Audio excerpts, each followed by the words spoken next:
Ahora se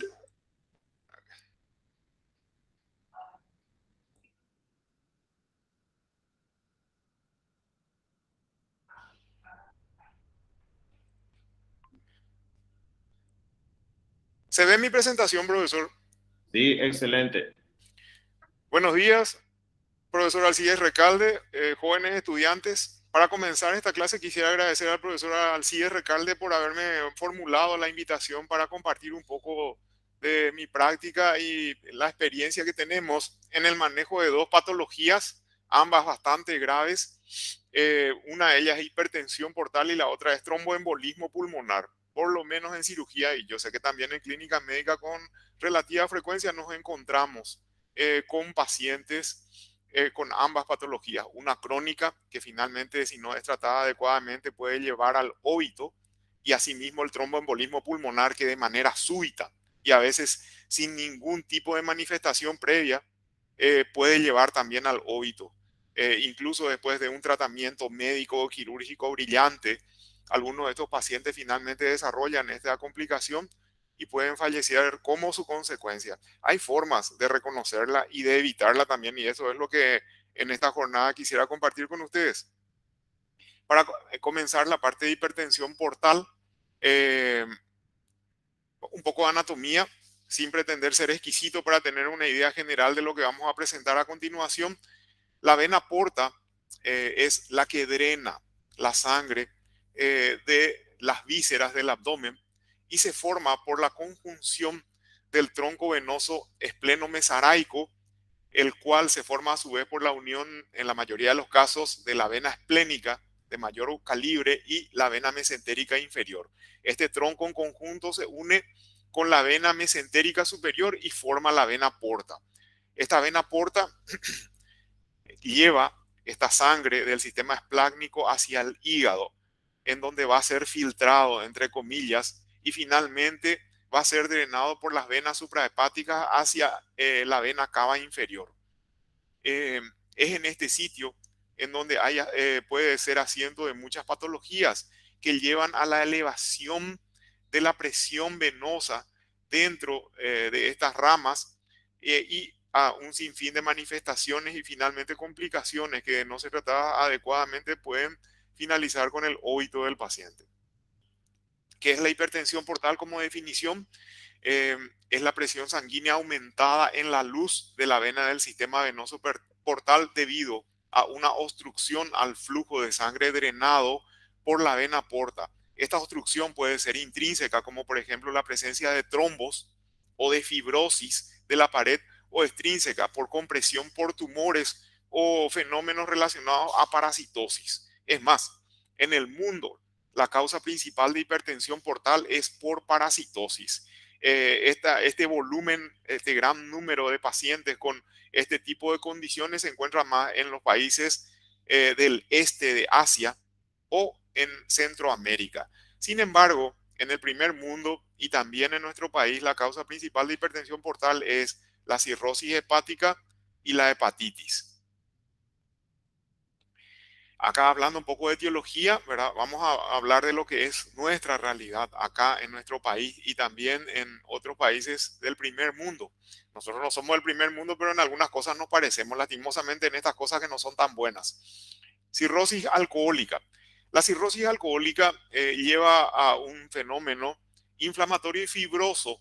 Eh, Esta fibrosis del parénquima hepático es la que lleva a la estenosis o oclusión de las venas que se originan a partir de la vena porta dentro del parénquima, y esto aumenta la presión en el sistema venoso portal. Esta sangre, eh, que, esta sangre cuya presión aumenta dentro del sistema venoso portal busca otras vías para ser drenada hacia el corazón. Y de eso vamos a hablar enseguida. La hepatitis también. La hepatitis es una enfermedad infecciosa producida por un grupo de virus que llevan primero a la inflamación del parénquima hepático, luego a su fibrosis, a la estenosis y a la oclusión de estas venas, que son las ramas de la vena porta dentro del parénquima hepático, y asimismo elevan la presión del sistema venoso portal. Eh, y otra vez repito, la sangre busca otras vías para drenar hacia el sistema de la vena cava inferior y finalmente y superior, ¿verdad? Y finalmente hacia el corazón. La esquistosomiasis es la primera causa en el mundo de la hipertensión portal. Se caracteriza por unos parásitos cuyo sitio en donde se alojan va aumentando de tamaño paulatinamente y esto comprime a los vasos, a las ramas de la vena porta dentro del parénquima hepático y finalmente aumenta la presión asimismo en el sistema porta. La trombosis de la vena porta es cuando se forman coágulos dentro de la vena porta. Generalmente esto tiene dos causas. Aquellos niños que cuando fueron recién nacidos o bebés fueron sometidos a transfusiones sanguíneas a través de la vena, de la vena del ombligo, de la vena umbilical, o fueron sometidos a procedimientos que implicaban la cateterización de la vena umbilical.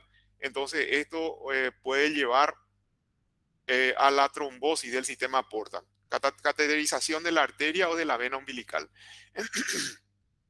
Luego hay otros estados en donde un paciente nació con trombofilia. Esto quiere decir que nació con una alteración del su sistema de coagulación, de las cascadas intrínseca o extrínseca. Entonces esto lleva a la formación sin ninguna causa aparente en un principio de coágulos en las venas de su cuerpo y asimismo en el sistema venoso porta.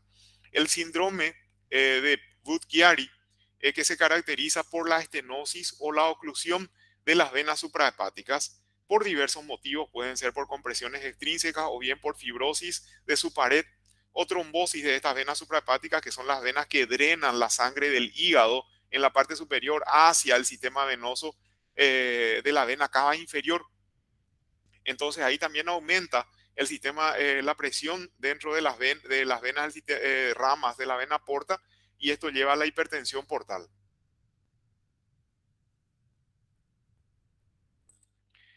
La enfermedad poliquística, que es una enfermedad congénita que se caracteriza por la formación de quistes en diversos órganos del cuerpo, en los riñones, llevando a la insuficiencia renal, en el pulmón o en los pulmones, llevando a la insuficiencia respiratoria y asimismo en el hígado, comprimiendo los diversos vasos que existen dentro del parénquima hepático y aumentando la presión en la parte proximal a los mismos. ¿Cuáles son los signos y síntomas de un paciente que sufra de hipertensión portal? En primer lugar, ictericia, debido a que existe una insuficiencia hepática por las causas que previamente describimos. Sube la bilirrubina y entonces el paciente desarrolla ictericia. Confusión, sobre todo cuando debido a la insuficiencia hepática del paciente ya ha evolucionado hacia una encefalopatía hepática, entonces se encuentra confuso. Retención de líquido, el paciente presenta edema generalizado, ascitis, debido a la hipertensión portal. Hay una transudación de líquido dentro de la cavidad del saco peritoneal y entonces hay ascitis que puede ser escasa o grande. A veces el hallazgo por un estudio ecográfico, a veces ya es manifiesto al examen físico.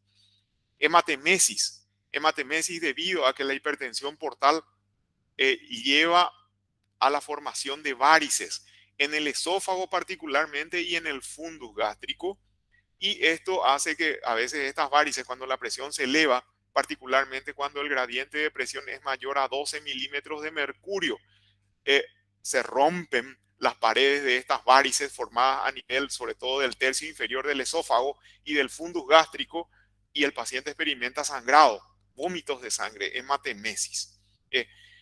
Asimismo, hay dilatación de varices a nivel inferior. El paciente desarrolla hemorroides, las venas hemorroidales superiores que drenan hacia la vena hipogástrica y que son el resultado también del aumento del sistema venoso portal, puede llevar a la formación de hemorroides y el sangrado de las mismas, y esto desarrollan finalmente melena. Para la clasificación de la gravedad de los pacientes que sufren de hipertensión portal, esta es una de las clasificaciones más conocidas, la clasificación de Child-Pugh, que divide en grados. Bueno, y los parámetros que se usan para la clasificación de, de la gravedad es la ascitis. A cada condición, ¿verdad? Se le da un punto. Cuando está ausente es un punto, cuando es leve 2 puntos y cuando es moderada 3 puntos. La bilirrubina, asimismo, cuando, que se mide en miligramos por decilitro, cuando es igual o menor a 2, tiene un punto, y cuando es entre 2 y 3 miligramos por decilitro se le da 2 puntos, cuando es mayor a 3 se le da 3 puntos. Y asimismo, el tiempo de protrombina medido en segundos, el INR, que es un parámetro que significa International Normalized Ratio, que es entre menos de 1.8 para un punto, entre 1.8 y 2.3 para 2, se le dan 2 puntos, mayor a 2.3 se le dan 3 puntos. Y después la encefalopatía, a eso también se le dan puntajes. Luego se suman estos puntos y de acuerdo al puntaje obtenido, uno divide la enfermedad, eh, enfermedad bien compensada de 5 a 6 puntos, cuando hay un compromiso funcional significativo de 7 a 9 puntos, y cuando hay una enfermedad descompensada de 10 a 15 puntos. Esto nos permite obtener un pronóstico del paciente en cuanto a porcentaje de sobrevida sobre la población de pacientes diagnosticados con esta condición. Eh, y tenemos así la sobrevida al año y la sobrevida a los 2 años. Para esto sirve esta clasificación. ¿Cómo se hace el diagnóstico de la hipertensión portal? Primero, el estándar de oro actualmente es la ecografía Doppler color.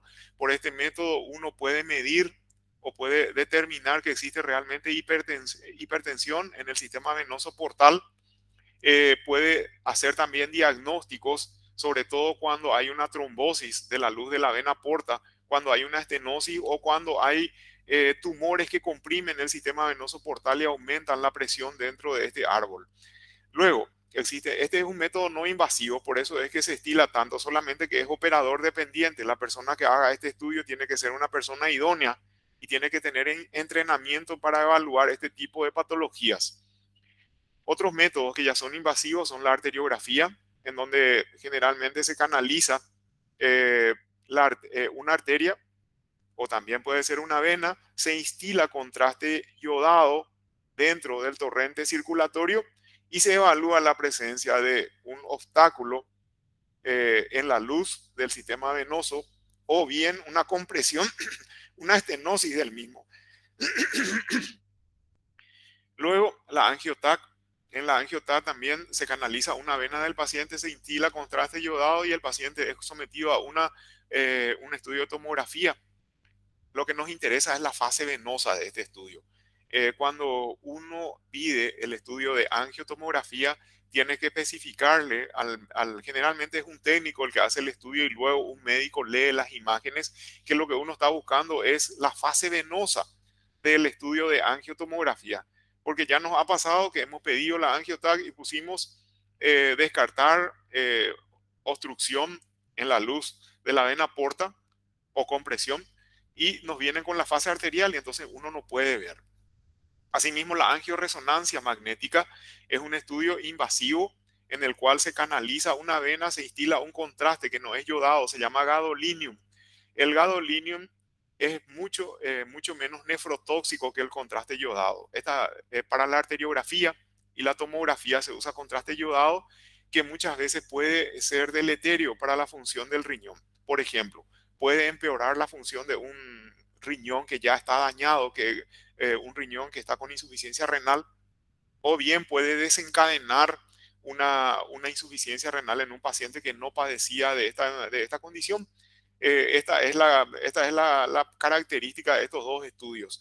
En cambio, en la angioresonancia se usa gadolinium. El gadolinium ciertamente también tiene un cierto grado de nefrotoxicidad, pero es muchísimo menor que la del contraste iodado.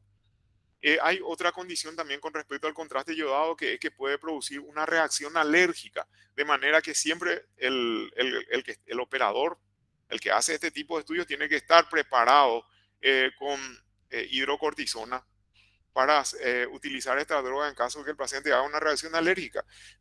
El gadolinium que se usa en la angioresonancia es mucho menos nefrotóxico y generalmente los cuadros de reacción alérgica al gadolinium son extremadamente raros. Una vez que se hace el diagnóstico de hipertensión portal por estos métodos que yo le estoy indicando, el paciente indefectiblemente tiene que ser sometido a una endoscopía digestiva alta para ver la presencia de varices, si el paciente ya desarrolló varices o si no aún, ¿verdad? Porque el tratamiento que se va a instaurar luego es fundamental para evitar una de las complicaciones más catastróficas de la hipertensión portal, que es el sangrado. Es decir, es más, la mayoría de los pacientes que fallecen por hipertensión portal lo hacen porque sus varices se rompieron y el paciente desarrolló una hemorragia cataclísmica que lo llevó al óbito. En la endoscopía digestiva baja, asimismo, hay que buscar la presencia de hemorroides y tratar las mismas según su grado para evitar asimismo el sangrado. El tratamiento. El tratamiento generalmente es primeramente médico en las fases tempranas de esta condición a través de la somatostatina. La somatostatina es una droga que lo que hace básicamente es dilatar las venas del sistema venoso esplácnico. Entonces ahí, al dilatar estas venas, baja la presión dentro del sistema venoso y nos alejamos de ese gradiente de 12 milímetros de mercurio que les dije que podría llevar a la ruptura de las varices y a una hemorragia. Entonces, disminuye la hipertensión. Es un potente vasodilatador venoso, entre otras cualidades que tiene esta droga.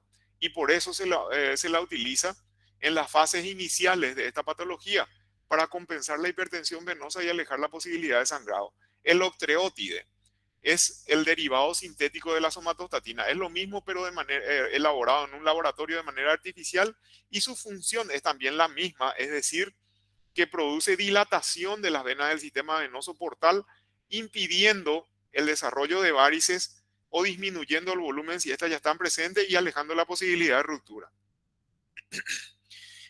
Cuando se hace la endoscopía digestiva alta o la endoscopía digestiva baja, si ya hay varices y sobre todo si estas son voluminosas, lo que se hace es la ligadura endoscópica de las mismas o bien la esclerosis de ellas con polidocanol, porque al desaparecer, entre comillas, estas varices, entonces se va a alejar la posibilidad de ruptura y hemorragia. A veces, cuando ya hay sangrado activo, también entre las opciones que tenemos está la endoscopía digestiva alta o baja, según el sitio de sangrado, para la ligadura de ese vaso sangrante o para su esclerosis. Hay actualmente tratamientos que son más efectivos para este menester. El tratamiento quirúrgico, el sham. Cuando hay hipertensión y ya han habido casos de sangrado, una opción que el cirujano tiene es hacer un sham, es decir, se liga y se secciona la vena porta y el muñón distal de esta vena se anastomosa en forma término-lateral a la vena cava inferior, de manera que la sangre del sistema venoso portal es drenado nuevamente hacia la luz de la vena cava inferior y desaparece la hipertensión portal. La otra opción, para no ocluir totalmente, a veces hay estenosis de la vena porta u oclusión parcial de su luz, entonces todavía un cierto volumen de sangre pasa a través de esa vena y se dirige hacia el parénquima hepático. Entonces, para no impedir que este volumen pase por el parénquima hepático, lo que se hace es seccionar a la arteria, a la vena renal se liga el muñón distal de la vena renal y el muñón proximal de esta vena se anastomosa con discúlpenme, se secciona la vena esplénica, se secciona la vena esplénica, se liga el muñón distal de la vena esplénica y el muñón proximal de esta vena, así como vemos en esta imagen, se anastomosa en forma término-lateral a la vena renal. Entonces, esa sangre drena a través de la vena esplénica, se va a la vena renal y pasa directo a la vena cava inferior, y un cierto volumen de sangre pasa todavía por la luz de la vena porta. ¿Saben por qué esto? Es necesario esto, porque hay una característica de la circulación en el hígado. El 70 al 80% del oxígeno que el parénquima hepático recibe viene por la vena porta, no viene por la vena hepática, por la arteria hepática, perdón. El 70 al 80% del volumen de sangre que pasa por el hígado proviene de la vena porta. solamente el 20 al 30% de la sangre que pasa por el hígado proviene de la arteria hepática. Y repito, asimismo la oxigenación es el 80% del oxígeno que recibe el hígado viene por la vena porta. Si uno liga la vena porta y anastomosa la vena porta en forma término lateral a la vena cava inferior, va a disminuir o va a desaparecer la hipertensión portal, pero el hígado va a dejar de recibir la mayor parte de su oxigenación y esto va a acelerar el proceso de fibrosis. El paciente va a entrar en falla hepática, primero encefalopatía hepática, falla hepática y oito. Entonces, de repente, para solucionar una situación desesperada, uno puede hacer esta cirugía, pero tiene que saber que en los próximos meses el paciente va a empeorar en su condición de falla hepática y eventualmente va a ir al óbito. Por eso, como opción, es esta anastomosis de la vena esplénica a la vena renal para que un pequeño volumen de sangre aún pueda pasar por el parénquima hepático y este continúe con su oxigenación. A mí hace poco me ocurrió una situación particular porque me llamaron luego de que un paciente haya sido sometido a una operación de Whipple. En el estudio que se le hizo, la arteria hepática estaba ligada, no tenía más flujo de sangre. Ese paciente estaba en muy malas condiciones, hacía una semana que se había operado y me pidieron mi opinión con respecto al mismo. Yo solicité una angiotac y en esa angiotac, a pesar de tener su arteria hepática ligada, el paciente experimentó falta de circulación solamente en 2 de los 8 segmentos que tenía el hígado. De manera que el hígado estaba aún funcionante, no entró en falla hepática y lo que yo recomendé entonces es solamente expectación, considerando esta característica anatómica en donde la mayor parte del oxígeno proviene de la vena porta y no de la arteria hepática. Bueno, después están los tips. Los tips, ¿verdad? Que son el estándar de oro actualmente para el tratamiento, sobre todo de las hemorragias por rupturas de las varices esofágicas. Consiste en tips, son iniciales que en inglés significan Transjugular Intrahepatic Portosystemic Shunt, en donde uno entra por un catéter en el cuello a través de la vena yugular interna, llega a la vena cava, entra por una rama de la vena cava y introduce un catéter, una prótesis que une el sistema venoso de la vena cava inferior, de las venas que drenan hacia la vena cava inferior, con las ramas intrahepáticas de la vena porta, de manera que por ahí fluye la sangre y disminuye la presión dentro del sistema venoso porta. Y luego, finalmente, en los pacientes ya que entran en falla hepática y que están en buenas condiciones clínicas, hay que recurrir al trasplante hepático, ¿verdad? El trasplante hepático de esta cirugía, el Hospital de Clínicas ha sido pionero. El profesor doctor Nelson Arellano fue el cirujano de la sala cuarta que hizo el primer trasplante de hígado en nuestro país y este programa de trasplantes hepáticos está activo, ¿verdad? Hasta ahora nosotros, el Hospital de Clínicas, somos el único centro que realiza este tipo de cirugías complejas en el Paraguay. Bueno, con esto terminamos la parte de hipertensión portal y voy a la siguiente presentación, que es sobre tromboembolia pulmonar. Esta es una complicación catastrófica que puede llevar a la muerte en un paciente a veces que no tiene ningún signo ni síntoma, pero el médico, si es que está entrenado, tiene que saber reconocer las manifestaciones que en algunos casos son muy someras, porque se puede tratar y evitar esto. La tromboembolia pulmonar. ¿Qué son los trombos? Son depósitos de fibrina y glóbulos rojos junto a un volumen variable de plaquetas y leucocitos en la luz venosa. El punto es que estos trombos, que básicamente coágulos, pueden desprenderse del sitio en donde se formaron, migrar por el torrente circulatorio, pasar por el corazón y llegar a los pulmones y ocluyen las arterias pulmonares. Y las arterias, sobre todo los vasos grandes, cuando son coágulos muy grandes, esto va a evitar la oxigenación del paciente y va a llevar al óbito del mismo de manera violenta. Encontré esta afirmación en esta cita bibliográfica que está acá al pie de la misma y quisiera compartir con ustedes. Más personas fallecen anualmente por eventos tromboembólicos que por la combinación de SIDA, cáncer de mama y accidentes de tránsito. Esto es en los Estados Unidos. Entonces, hay que tener mucho cuidado con el desarrollo de esta patología. ¿Y qué es lo que ocurre generalmente? Se forman los coágulos de sangre en las venas profundas y durante el paciente, al no quedarse quieto o al hacerse masaje porque ve que su pierna está dematizada, entonces lo que hace es liberar estos coágulos. Los coágulos que le van a matar a un paciente son aquellos que se forman en las venas de gran volumen, en la vena femoral superficial, femoral común, ilíacas o vena cava inferior. Estos coágulos generalmente se forman a nivel de las válvulas, como están viendo acá. Luego, por el movimiento del paciente, se liberan y van para arriba a través de la luz. Acá vemos su recorrido: vena femoral superficial, vena ilíaca, vena cava inferior. Pasan por el corazón y ocluyen las arterias renales, perdón, las arterias hepáticas, pulmonares. Cuando las arterias pulmonares de gran calibre son las que se ocluyen, esto puede llevar al óbito del paciente. Cuando el coágulo es pequeño y se ubica en la periferia del pulmón, generalmente no tiene ningún tipo de manifestación. A veces el hallazgo casual por algún estudio radiológico de tomografía. Uno de los primeros médicos que observó este fenómeno fue Virchow en 1854.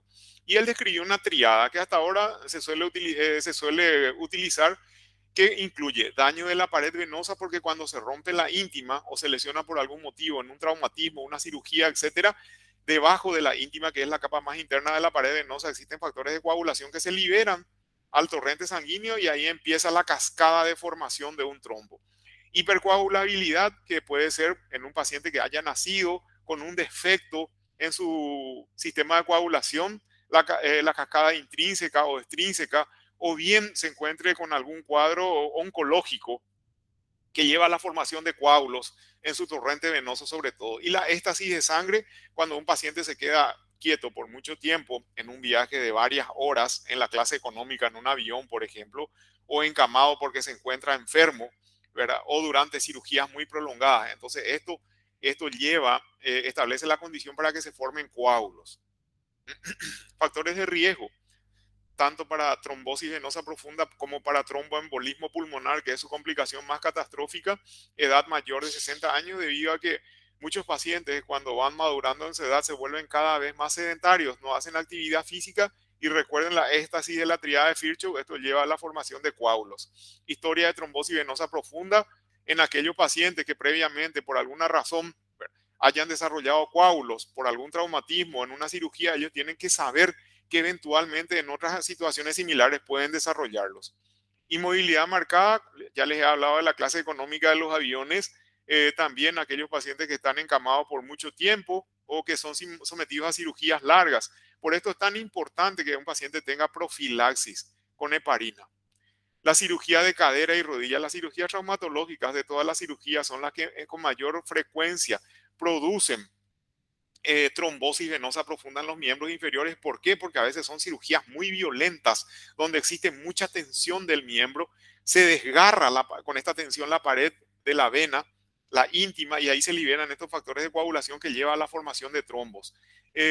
Las fracturas de pelvis, fémur o tibia, por la misma razón, porque los huesos rotos lesionan la pared de las venas, se liberan los factores de coagulación y estos llevan a la formación de trombos en su interior, o directamente estos huesos que han sido sacados de su sitio anatómico o están fracturados, comprimen la pared de la vena y esto lleva a la éstasis de sangre y a la formación de coágulos. La cirugía oncológica, primero porque hay una agresión la mayoría de las veces a la pared venosa, y también porque los tumores malignos suelen liberar factores de coagulación al torrente sanguíneo que llevan a la formación de coágulos, y también a veces por compresión. La sepsis postoperatoria, por la misma razón, ¿verdad? La inmovilidad eh, aumentada del paciente y los factores de coagulación que se liberan como consecuencia de la misma. Patología grave como insuficiencia cardíaca congestiva, infarto agudo del miocardio o enfermedad colónica, ¿verdad? En la insuficiencia cardíaca congestiva y en el IAM existe una éstasis de sangre en el torrente venoso porque hay una falla cardíaca. En la enfermedad inflamatoria también se liberan factores de coagulación a partir a partir de la condición previa del paciente.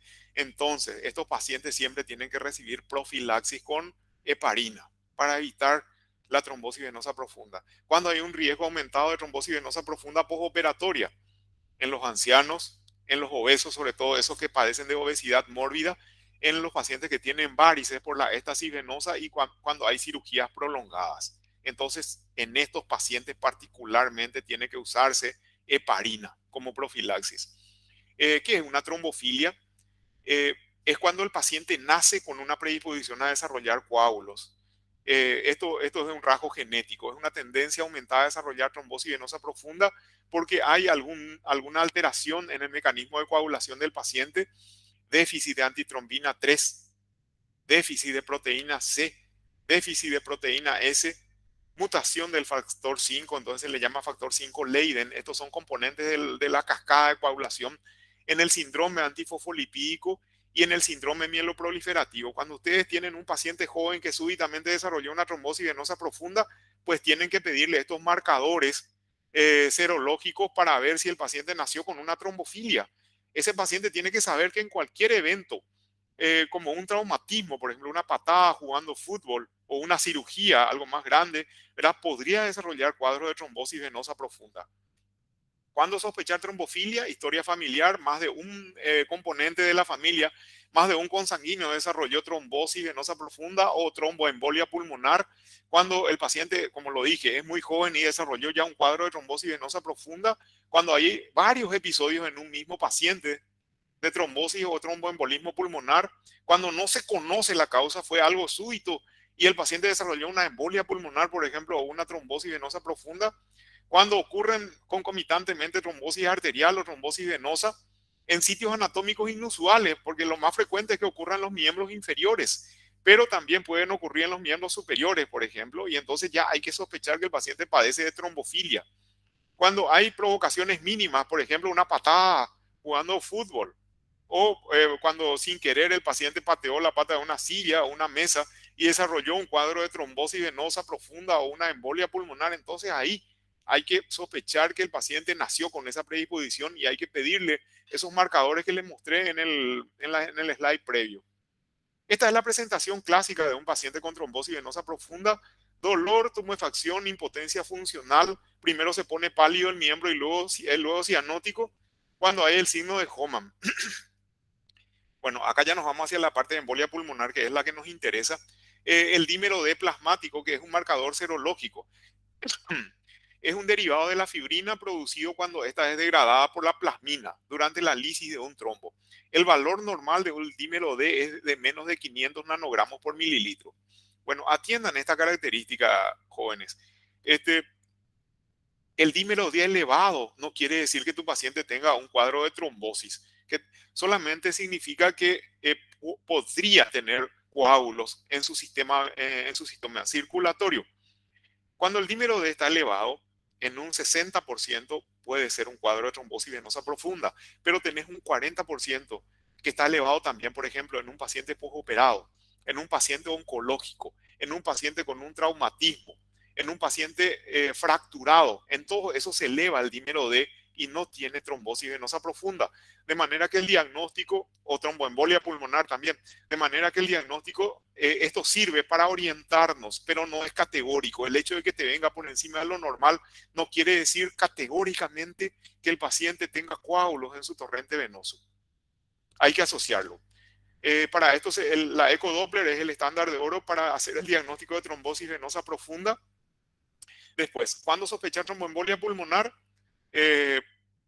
Cuando un paciente al que se le hizo previamente el diagnóstico de trombosis venosa profunda, o un postoperado reciente sobre todo, o una persona que estuvo mucho tiempo sin moverse en un viaje de 8 o 10 horas en la clase económica de un avión, desarrolla un dolor torácico punzante, te refiere falta de aire, o bien empieza a toser, tiene tos seca, o bien escupe sangre. Entonces tienen que pensar en una embolia pulmonar. También la embolia pulmonar, debido a que ocluye la arteria pulmonar o sus ramas principales, cuando el coágulo es muy grande, puede llevar a una insuficiencia cardíaca derecha. con una hipertensión a nivel del sistema pulmonar que se puede diagnosticar por una ecocardiografía o por un electrocardiograma. O bien el paciente se desploma bruscamente en este contexto y suelen decir, me voy a morir, doctor. Yo ya he tratado pacientes así, sensación de muerte inminente. Por eso agregué estas características también acá en esta presentación. Y este es el mismo paciente, pero con 3 estudios distintos. Una angiotac y esta es la imagen que vemos. Este es el tronco de la arteria pulmonar, el tronco derecho. Y acá un trombo que se extiende hacia la arteria pulmonar izquierda también. ¿Ven? Se inyecta contraste. Este contraste fluye a través de los vasos y los tiñe de color blanco, hablando sencillo.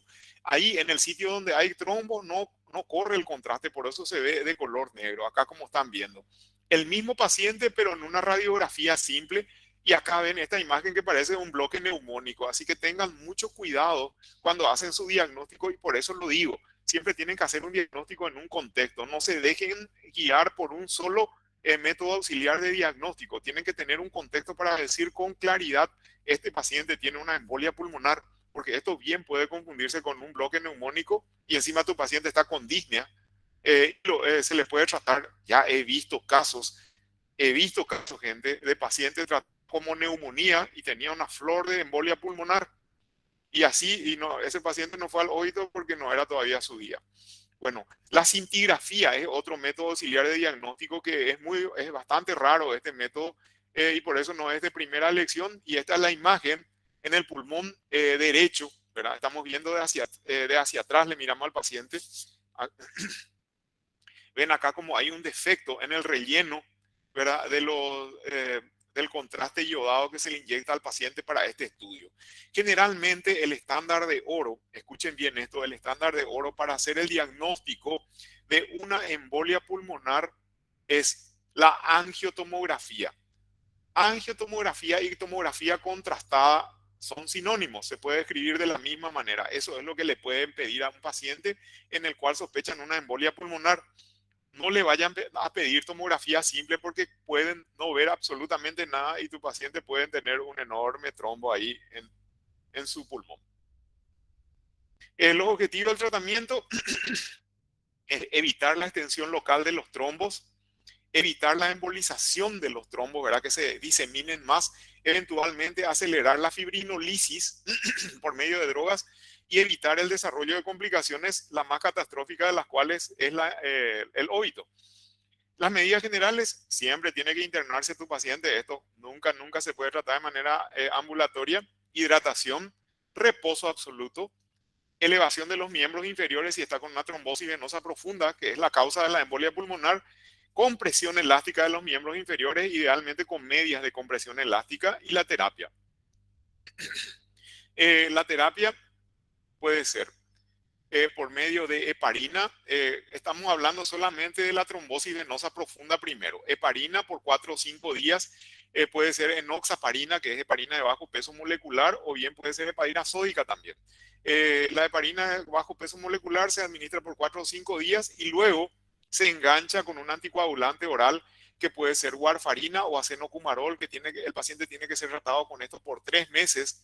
Existen la desventaja de estas dos drogas, la warfarina y el acenocumarol, es que necesitan un control constante de INR, International Normalized Ratio, que tiene que ser entre 2 y 3 su resultado para decir mi paciente está bien anticoagulado y ajustar la dosis de la warfarina o la acenocumarol según el resultado de este INR. Y es un poco incómodo para el paciente porque eso hay que pedirle al principio cada semana, luego cada 15 días, luego cada mes. Y a veces algunos pacientes no toleran que cada tanto se les esté punzando. Hay drogas más nuevas como el dabigatran, el apixaban y otras más que no requieren ningún tipo de control. Son nomás mucho más caras. La warfarina y el acenocumarol generalmente son las drogas que por su precio están al alcance de nuestros pacientes del hospital de clínica. El dabigatran y el apixaban no necesitan ningún tipo de control, pero son mucho más caras. Son más cómodas, esa es su ventaja. La desventaja es el precio. Y después, la terapia trombolítica, cuando tu paciente sobre todo desarrolló una embolia pulmonar hay que meterlo a terapia intensiva y administrarle o estreptoquinasa o uroquinasa de manera en goteo continuo por 3 días. Y hay una droga que requiere que el paciente esté en la terapia 2 horas nomás, que es el factor activador del plasminógeno humano. Eh, eh, Solamente que el factor activador del plasminógeno humano, generalmente la marca más barata cuesta alrededor de 4 millones de guaraníes. Y la estreptoquinasa o uroquinasa cuestan menos de 100.000 guaraníes. Entonces, para un paciente humilde a veces es la opción que tenemos. Pero esta droga, el factor activador del plasminógeno humano, una de las cuales su nombre comercial es Alteplasa, solamente tiene que tener un goteo de 2 horas. Va a estar ese tiempo en terapia y después ya puede salir otra vez a su cama. Pero es mucho más cara. ¿Cuáles son las indicaciones del filtro de vena cava que se aplica para que un paciente con un cuadro de embolia pulmonar no vaya al óbito? Contraindicación de anticoagulantes porque tu paciente es alérgico a la heparina o alguno de esos anticoagulantes o trombolíticos que les acabo de citar. Complicaciones de la anticoagulación, cuando no hubo ninguna respuesta al tratamiento instituido, cuando desarrolló una hemorragia, cuando el paciente padece de trombocitopenia o desarrolló necrosis cutánea, que son también complicaciones del uso de estos anticoagulantes. Como profilaxis, cuando hay coágulos muy grandes que están ubicados sobre todo en la vena femoral común o en las venas ilíacas, o uno ve por ecografía que ese trombo se está moviendo, eventualmente va a soltarse y se va a ir para arriba y va a entrar al pulmón y puede llevar al óbito al paciente. Cuando hay falla de un filtro de vena cava previo en prevenir una tromboembolia pulmonar porque este filtro se movió, se desplazó y no pudo, o ocurrieron nuevos eventos de tromboembolia pulmonar y el paciente no fue al óbito, entonces hay que colocar otro filtro. Y asociado a otros procedimientos como trombectomía o trombolisis de estos coágulos. Esta es la imagen o el dibujo de un filtro de vena cava. Generalmente el filtro se instala por medio de un catéter que se introduce a través de la vena femoral, se sube hasta la vena cava inferior por debajo de las venas renales y ahí se abre como un paraguas. Este filtro básicamente es como, hablando sencillo, como un colador que tiene unas púas que se clavan, que se insertan por las paredes de la vena cava. Y es un filtro que impide que los coágulos migren hacia el pulmón. Acá hay una radiografía simple. Ay, perdón. Si se fijan, acá está el filtro de vena cava instalado. Es metálico. ¿Ven? Parece sombrillita, se le dice también. O sombrilla, de manera coloquial, porque parece básicamente una sombrilla. Y esto es un filtro que va a impedir que los coágulos se vayan hacia el pulmón y lleven al óbito del paciente. Bueno, ¿cómo se maneja? Entonces, el paciente tiene que ser mirado desde diversos ángulos.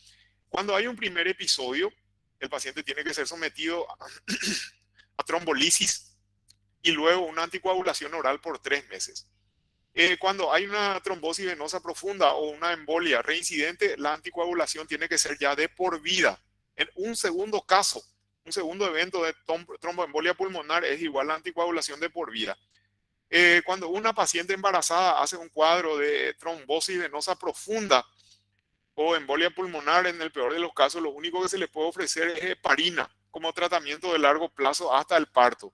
Se puede colocar un filtro de vena cava, pero el filtro de vena cava, voy a mostrarle esta, ¿se acuerdan que usualmente se coloca el filtro por debajo de la desembocadura de las venas renales? En una embarazada hay que colocar por encima de la desembocadura de las venas renales, porque las púas de este alambre pueden clavar el útero y dañar al feto. Entonces se hace por encima cuando hace una embolia pulmonar tu paciente.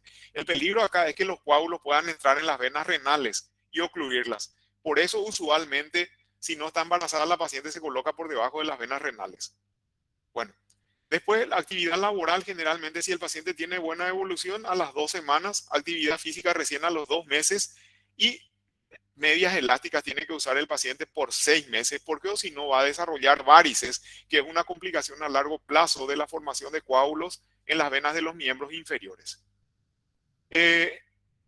¿Cuál es la profilaxis? Esto es en los pacientes que no desarrollaron ningún tipo de coágulos en su sistema venoso. Anticoagulantes como heparina, como les mencioné, sobre todo en esos pacientes de alto riesgo. Medias elásticas. Idealmente todos los pacientes deberían usar medias elásticas cuando se van a quedar quietos por periodos prolongados de tiempo para prevenir eventos tromboembólicos Estas medias elásticas tienen que ser hasta el muslo. Y el dispositivo de compresión secuencial, que es como una máquina, ¿verdad? Son varios manguitos, 3 o 4 que se aplican a lo largo del miembro inferior y de manera secuencial se van comprimiendo. Es como un masaje, ¿verdad? Solo que se hace con una máquina. En los pacientes ambulatorios, la profilaxis es la aspirina, que es un excelente anticoagulante, y la actividad física. Por eso es tan importante, gente, desarrollar actividad física cardio toda la vida. Yo sé que el profesor Alcides Recalde es un gran atleta, jugador de pádel y de tenis, y está muy bien, y esa parte de su vida es un ejemplo para todos. Todos tenemos que mantenernos en actividad física toda nuestra vida y por supuesto en actividad intelectual también, ¿verdad? Somos médicos. Eh, para prevenir eventos tromboembólicos, entre otras cosas. La conclusión. Los episodios de trombosis venosa profunda y tromboembolia pulmonar pueden ser prevenibles. Un tratamiento correcto disminuye la morbilidad y mortalidad, mejorando la calidad de vida del paciente a largo plazo, evitando las complicaciones tardías como el desarrollo de varices, como les había mencionado. Y bueno, les estoy muy agradecido por la presencia de ustedes el día de hoy. Espero que todo lo que compartimos haya sido de utilidad o les vaya a ser de utilidad en un futuro próximo. Muchas gracias, profesor Flores, por el aporte. Excelente por su exposición y su predisposición de siempre. Muchísimas gracias. Flores, ¿puedo preguntar? Buenos días, ¿puedo hacerte una pregunta? Buen día, profesor Ricardo Flete. Un placer, por supuesto. Igualmente un honor, hermosa clase, te felicito, muy práctica, sobre todo porque hay puntos que lo enfatizaste, que el estudiante Lucio ya debe de entender que puede ser pregunta de examen. ¿Qué pasó con ese paciente que dijiste? Vamos a expectar. Anduvo muy bien, profe. Ah.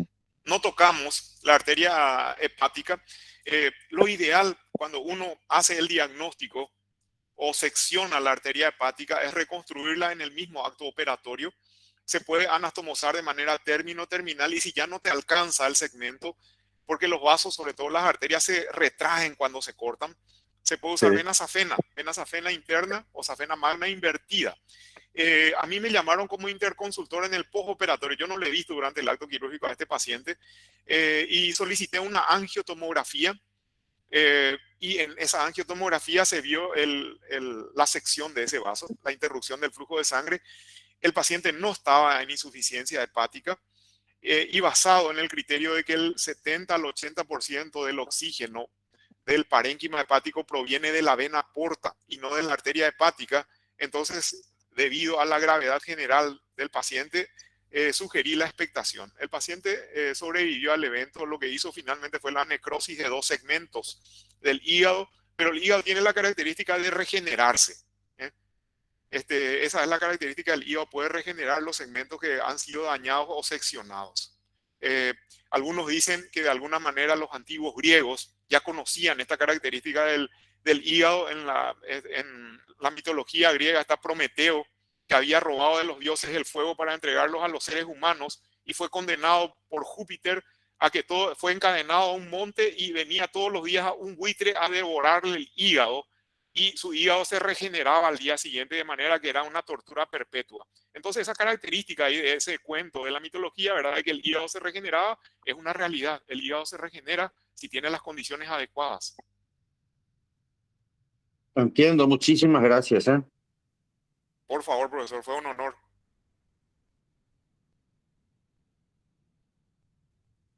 Profe, una pregunta. Sí, ¿Y esa necrosis del hígado no le genera dolor al paciente o algún síntoma clínico? dolor no, doctor. No, lo que puede llevar a una, si es masiva, si es un gran volumen, ¿verdad? Llevar a una insuficiencia hepática. Eso es lo más temido. Este paciente, de hecho, tenía suficiente dolor porque tenía una mediana. Él fue sometido a una cirugía de Whipple por un cáncer de cabeza de páncreas.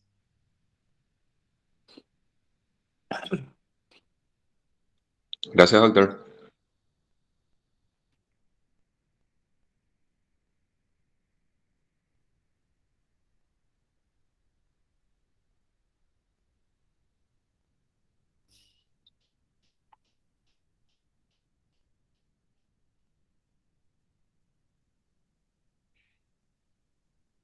Bueno, si no hay más preguntas, les agradezco muchísimo por la convocatoria, profesor Ricardo Fletes, profesor Recalde y jóvenes estudiantes. Siempre estoy a su disposición para cualquier inquietud. Hasta luego. Muchas gracias.